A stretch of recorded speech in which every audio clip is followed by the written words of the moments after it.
D'accord, oui, on va écouter Baïla Amadou Traoré aussi. Allez-y. Oui, moi je salue leur retour déjà parce que comme l'a dit Monument, à ce stade on ne peut pas dire que c'est contraint parce qu'on pouvait les convoquer, on peut les demander de revenir, mais ils ont le choix de refuser à ce stade de demander l'asile ou d'essayer de rester. Mais si à ce stade ils sont rentrés, c'est bien.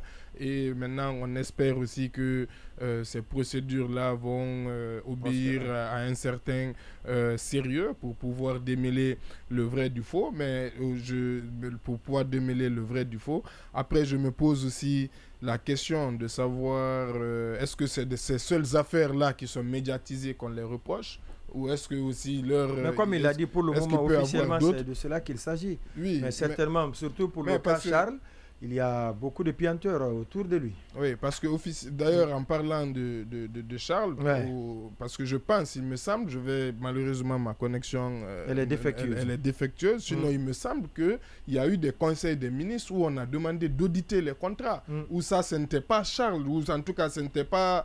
Je pense même que c'était peut-être l'IGE. En tout cas, il me semble qu'à un moment donné, le CNRD parce qu'on n'a pas encore le avait rapport demandé de faire la lumière, de faire la lumière sur certains contrats. Sur certains contrats. En 2022. Ah, voilà. 2023. Justement. Donc, le montant s'élève à plus de 4 000 milliards de francs guinéens. Donc, on estime que le gré à gré a été abusivement utilisé. Voilà. Donc, dans quel cas? Parce que non, ce n'est pas dans tous les cas. Dans quel cas cela a été fait? Abusif. Donc, on a demandé à ceux qu'il y ait un audit de tous les contrats et c'est le Premier ministre qui l'a demandé. Cela est en cours. Bernard Goumou ou bien l'actuel Premier ministre? Donc, ça, c'est pour donc confirmer. Baoui qui a demandé l'audit de tous ces marchés qui sont passés de gré à gré. Bien sûr. De tous les marchés qui sont passés en 2022. En 2022, gré à gré, justement. Et ça, justement, c'est ce que je disais. Tous les ministères le faisaient. Oui, mais tous les marchés n'étaient pas aussi de gré à gré. Oui, mais je n'ai pas dit tous les marchés, j'ai dit tous les ministères. Voilà, donc sur les 5 000 milliards de marchés qui ont été passés en 2022, il y a plus de 2 000 milliards sur appel d'offres. Donc 3 000 milliards de gré à gré. Oui, donc c'est excessif. Oui, mais ce n'est pas tous les marchés. Peut-être que c'est l'audit qui va démontrer est-ce que ces marchés de gré à gré qui sont passés, c'était des marchés de gré à gré de trop?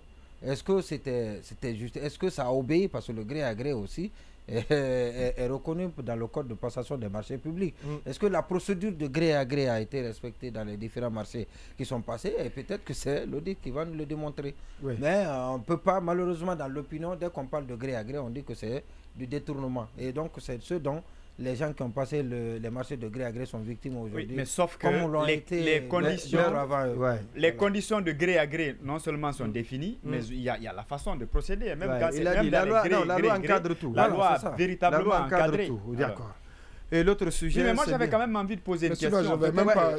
J'avais à peine commencé mon propos. Allez-y, oui. Mais l'information qu'il a donnée, c'était pertinent. Oui, mais l'information qu'il a donnée, c'était parce que j'ai reprécisé que, parce qu'il disait tout à l'heure que c'était Charles White, en gros, qui remettait en question les marchés gré à gré, et vous aviez dit que cette suspicion sur les marchés gré à gré a été quelque part alimentée par l'État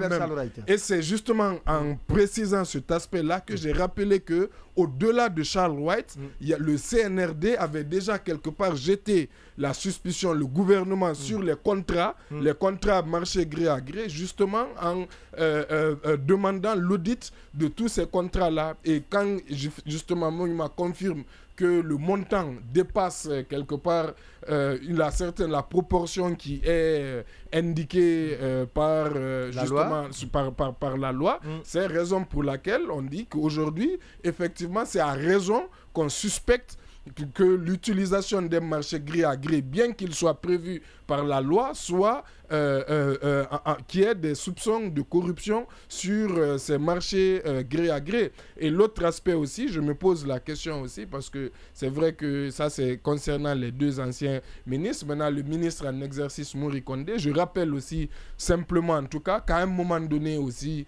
il y a eu pareil en Conseil des ministres, une décision du gouvernement du président, une instruction qui recommandait au gouvernement de faire moins de voyages à l'étranger. Je me pose la question, est-ce que cette instruction est toujours d'actualité? C'est dans quel cadre cette instruction a été appliquée? Est-ce que les voyages à l'étranger ont été remplacés peut-être par plus de voyages à l'intérieur du pays, ou est-ce que c'est resté finalement une instruction comme certaines qui sont restées comme ça au stade d'instruction? C'est des questions qui méritent aussi d'être posées à ce niveau. Oui. Maintenant, comme lui, c'était dans un cadre privé, comme l'a rappelé Monuma, du coup, j'exclus son dernier voyage, mais j'interroge, est-ce que cette instruction qui consistait à limiter les voyages des ministres en exercice est toujours d'actualité, ou est-ce qu'elle est levée?